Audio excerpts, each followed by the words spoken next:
नमस्कार दोस्तों, आपका स्वागत है मेरे YouTube चैनल टीच पॉइंट पर। दोस्तों मैं आज इस वीडियो में आपसे बात करूंगा 69,000 शिक्षक भर्ती से जुड़ी अपडेट्स के बारे में। तो गाइस वीडियो को अंत तक देखिएगा ताकि सारी इन्फॉर्मेशन आप अच्छी तरह से समझ सके। शुरू करते हैं वीडियो को। 69,000 शिक्षक भर्ती में एमआरसी की सुनवाई का ऑर्डर अपलोड। चयन सूची पर सीनियर अधिवक्ता ने उठाए सवाल। एनसीबीसी में भी जवाब करना है दाखिल। तो इन सभी न्यूज़ की चर्चा आपसे वीडियो में डिटेल से करेंगे। वीडियो के अंत तक आप हमारे साथ बने रहिए। यहाँ पर आपको बता दें कि 69,000 शिक्षक भर्ती में एमआरसी मामले को लेकर कल एक नई याचिका जो है फाइल की गई थी लखनऊ बेंच में, और मामला लिस्टेड हुआ था। तो ऐसे में यहाँ पर अधिवक्ता हड़ताल पर थे, इस वजह से संभावना थी कि सुनवाई नहीं हो पाएगी। लेकिन आपको बता दें यहाँ पर इस मामले में सुनवाई हुई है और उसका ऑर्डर स्टेटस अपलोड हो गया है। और आपको ये भी बता दें कि सीनियर अधिवक्ता की तरफ से जो है चयन सूची पर सवाल भी उठाए गए हैं। तो यहाँ पर ऑर्डर स्टेटस अपलोड हो गया है। एमआरसी की सुनवाई का आपको दिखा दे रहे हैं।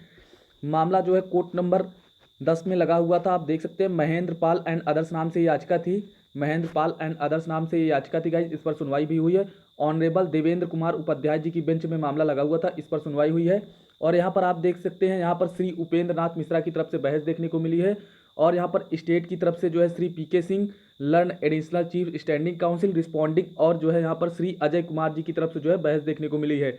यहाँ पर आप देख सकते हैं issue notice to respondent numbers 5 and 6 returnable at an early date. यहाँ पर नोटिस भी इशू किया गया 5 नंबर और 6 नंबर को यहाँ पर अर्ली डेट में। और यहाँ पर आप बता दे रहे हैं गाइज, यहाँ पर जो है उपेंद्र नाथ मिश्रा की तरफ से बहस देखने को मिली है और स्टेट की तरफ से श्री पीके सिंह और यहाँ पर अजय कुमार जी थे। तो यहाँ पर बहस देखने को मिली है, यहाँ पर सुनवाई हुई है। और यहाँ पर आदेश क्या दिया गया आपको दिखा दे रहे हैं।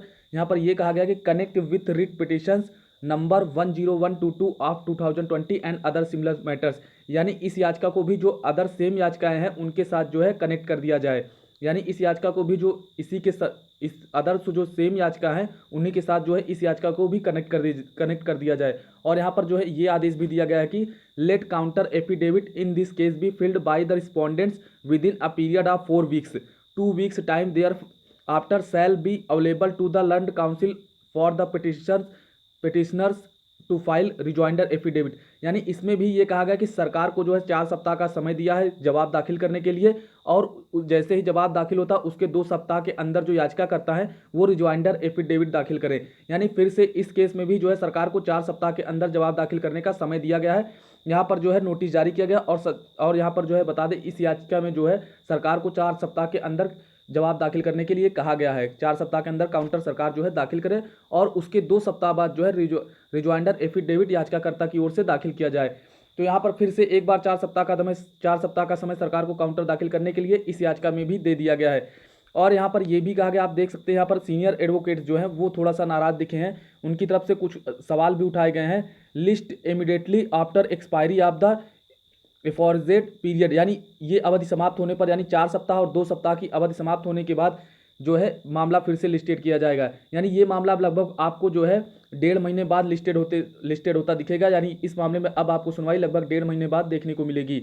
यहाँ पर आप देख सकते हैं सीनियर अधिवक्ता की तरफ से जो है सवाल उठाए गए हैं। It has been contended by the learned senior advocate that in fact rules of reservation in the selection in questions as wrongly has been followed as result of which many deserving candidates have not been given appointment. यहाँ पर यह कहा गया है कि यहाँ पर जो है आरक्षण को जो है गलत तरीके से लागू किया गया है, जिसकी वजह से जो आरक्षित वर्ग के अभ्यर्थी है वो चयन सूची से जो है बाहर हो गए हैं। He has our drawn attention to the court on variation order passed earlier in similar matters requiring the respondents to file counter affidavit. How your counter affidavit in the said matters has not been filed. और यहाँ पर senior अधिवक्ता थोड़ा सा नाराज दिखे और उन्होंने ये कहा कि यहाँ पर जो है आरक्षण को गलत तरीके से लागू किया गया है एमआरसी को, जिसकी वजह से जो डिजर्विंग कैंडिडेट्स है यानी आरक्षित वर्ग के जो चयनित अभ्यर्थी है वो चयन सूची से बाहर हो गए हैं। और यहाँ पर कहा गया कि इसके पहले भी कई सारी याचिकाएं कोर्ट में पड़ी हुई है जिसमें जो है इसी तरह का सेम मैटर है, और वहाँ पर भी सरकार से काउंटर की मांग लगातार की गई है, लेकिन वहाँ पर अभी तक सरकार ने जवाब जो है दाखिल नहीं किया है। और उन्होंने कहा है कि in these circumstances it is directed that a master counter affidavit in this case shall be filed and while filing the counter affidavit in the case a copy of the same shall be furnished and the learned counsel is representing the other similar writ petitions. There will be no requirement of separate counter affidavit to be filled on behalf of the respondents in other matters, and counter affidavit which may be filled in this case shall be treated to be counter affidavit in other similar matters as well. और यहाँ पर उनके द्वारा ये कहा गया कि जितने भी केसेज हैं उन सभी को जो है उन सभी में से इस केस में जो है एक मास्टर काउंटर दाखिल किया जाए। उन्होंने कहा इस याचिका में जो है सरकार की तरफ से एक मास्टर काउंटर दाखिल किया जाए, बाद में जो है सभी केसों में जो है काउंटर दाखिल करने की जरूरत नहीं है। इसी केस में जो मास्टर काउंटर दाखिल किया जाएगा उसी की जो है नोटिस सभी जगह जो है सर्व कर दी जाए, यानी उसी को सब जगह सभी मैटर्स में जो है शामिल कर दिया जाए, भेज दिया जाए। तो यहाँ पर जो है सीनियर एडवोकेट्स की इसकी मांग की गई है कि इस याचिका में जो है एक मास्टर काउंटर जो है सरकार की तरफ से दाखिल किया जाए। उसके बाद जो है सभी मैटर्स में काउंटर दाखिल करने की जरूरत नहीं है, सभी मैटर्स में जो है इसी मास्टर काउंटर को जो है सर्व कर दिया जाए, यानी भेज दिया जाए।